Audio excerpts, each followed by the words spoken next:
think that it's just for me a little disheartening that schools seem to have become breeding grounds for so much negative behavior and for so much devastation.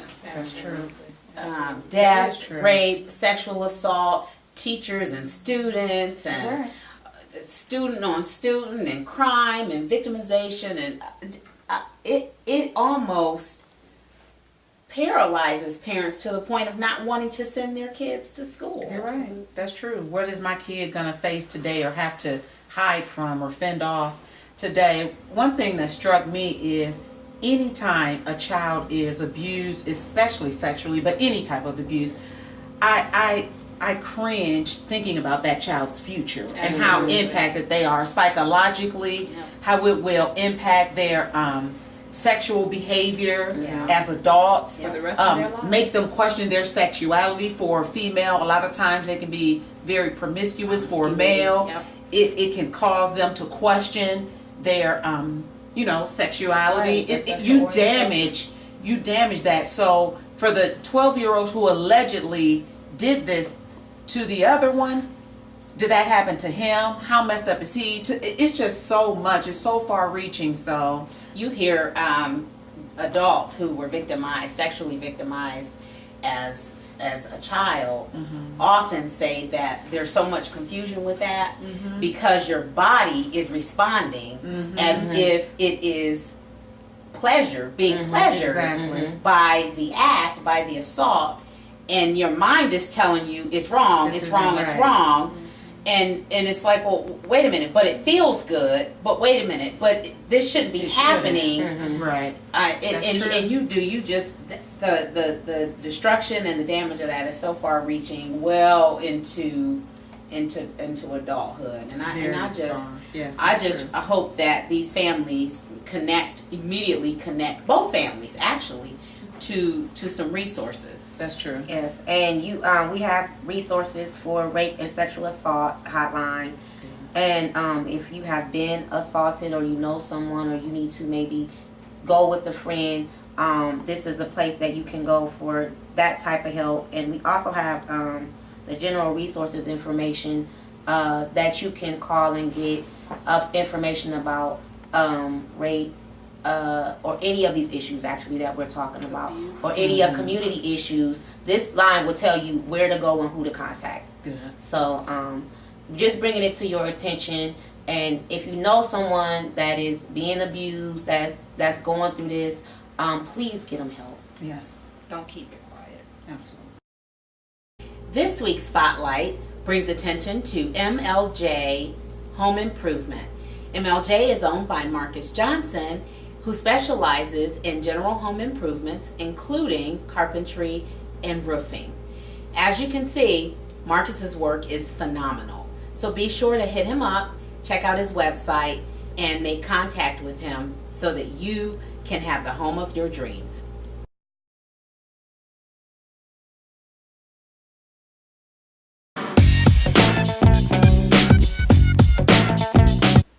So another very hotly talked about, discussed story here in the local Akron area is actually, I heard nationwide now, actually. My daughter was telling me it's on AOL.com, is the attack in the courtroom. Have you guys heard about that? Yes. Okay, I'll give a little background. An Akron female resident was in the domestic relations court. She was seeking a protection order against 28-year-old Rashad Green, Mr. Green, youth.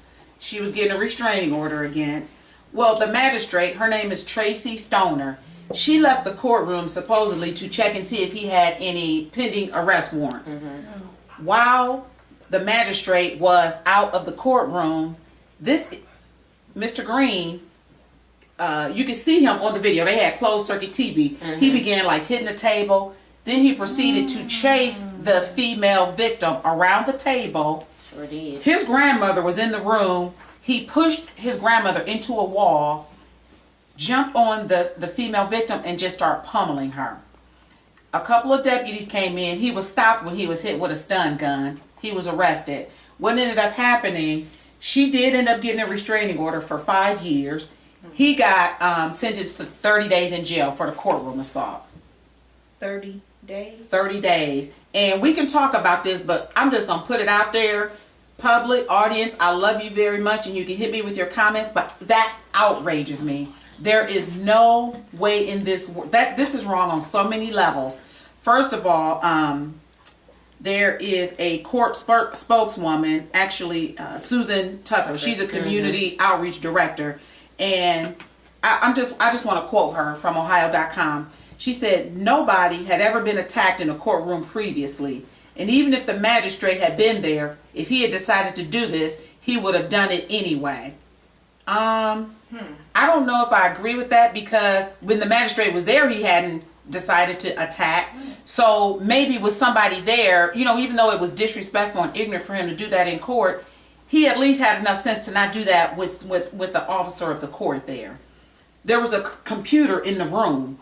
Why couldn't she check from there to see if he stepped outside. or why couldn't she send somebody else to check? Something needs to be done. But it was horrible, if you guys have seen that. But So that gave him prime opportunity to, when she left, to do his, yeah. for the very reason that she was there in the first place. Right. I saw the video and it was horrible. This man is literally, I feel, in my opinion, crazy. I mean, to do what he did and to run around that table and beat that woman like he did, my opinion is he needed way more than 30 days. Absolutely. But I don't want to go out on a limb and say this, and I'm probably going to be the hated one at the table. But what I'm going to say is, I understand that that the woman was really scared and she voiced that, and I understand that. But honestly, thinking from the magistrate's point of view, I can see her having had cases like this, and this was an extreme case. People usually tone it down when they're in court or around the court, and even if they left out, they wouldn't do that. This is an extreme case. I don't think that she thought that would happen. You know what I'm saying? But Sharon, you gotta always act like the worst can happen, especially when somebody is there. That's like somebody saying, "Well, I didn't believe Jimmy when he said he was gonna commit suicide," because he always talked like that. Whenever somebody is alleging abuse and even taking it to the point of, "I'm going to seek a legal remedy for protection against somebody," that should always be taken at the highest height of seriousness and sensitivity. I Always agree. assume that. I agree. I just don't think that she did not take it at the height. I'm just saying, I just think that in that moment, she went to do what she probably normally would do. And she never probably thought this person would ever do what he did. And I mean, I can just see that. And I know I read that Tucker thing too, and they said they have one deputy on each floor on that side, because they probably don't really get a lot of that. They send most of their deputies to where the criminal cases are, where they probably get a lot of action going on over there. Right. So I don't think that she really thought that when she walked out that room that anything was probably logically about to attack her. But we have to think differently. To me, since 9/11, we all have to think differently and more serious about anything. Who would have thought a couple of weeks ago sending my child to elementary school in Sandy Hook that some crazy person, you know what I'm saying? We have to think about everything so much more differently and seriously as far as security is concerned. And money should not be an issue. And I know she said, well, the court doesn't really have the funding for the security measures. We have to find the fund, because whether it's in an elementary school or in a courtroom or wherever it is, we can't afford to either lose lives or have people in jeopardy for financial reasons. And we have to think like that. We have to think that if somebody is alleging that somebody is dangerous, take it seriously. Absolutely. Do you guys remember the Cade case where she petitioned the court so many times, just so many times, and I'm going to get teary talking about that. She was brutalized by her husband. And I agree. I think more so than that magistrate failing this woman, I think the courts in general failed her, because 30 days for the way he beat her. That's that's what bothered me more That's what my than issue the is. actual her walking out. Because I just think I'm just going out on a limb and saying she could have never Seen that coming. I get you. So regardless if she was there and he did it, if she was gone and he did it, the 30 bottom days. line is 30 days. Right. It's It's not ridiculous. enough. It's ridiculous. We all agree on that. He needs some That's years true. to me. I agree. Because abuse is serious. It's very and a lot of serious. times the woman or the victim is not victim. taken The seriously victim. until something serious happens. Yeah. And we just would like you to know some different resources. If you're being victimized, if you're being abused, that are out there. One of the resources we have is the Battered Women's Shelter of Summit County and Medina County Domestic Violence Hotline. Also, we have the Victim Assistance Program that you can contact. And also, for legal services and protective and restraining orders, if you don't know who to contact, how to get it started, where you can go to start the process, you can call the Akron Bar Association, also the City of Akron, and we have other resources that you can also use to start that process of getting a restraining order. And I will also definitely put all of the information up at the end of the show, just in case you missed it. You can see it again. Honestly, this is how I feel. If he is acting crazy or she is acting crazy, they are.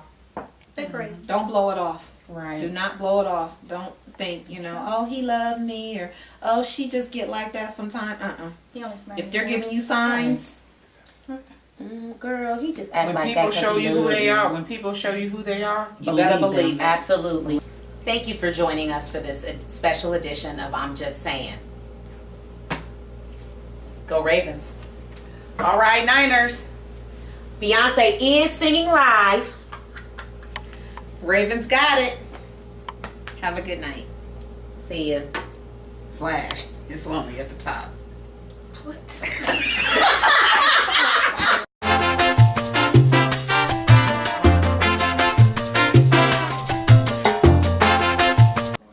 Okay. All right, in 5, and 4, and 3, and 2. Oh, I'm sorry. Calm me down again. Take 3. And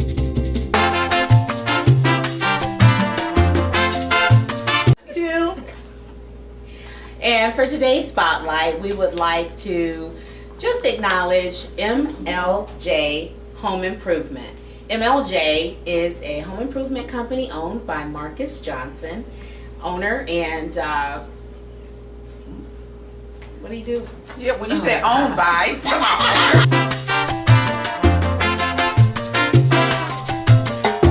I said it before, and I'll say it again. Don't let the sun go down on me. Don't let I said it before, I'm going to say it again. Let the camera go down. on me. Don't let the sun. Ebony. I don't know. Is she right? Is she writing the damn solution Right. way over there? Damn.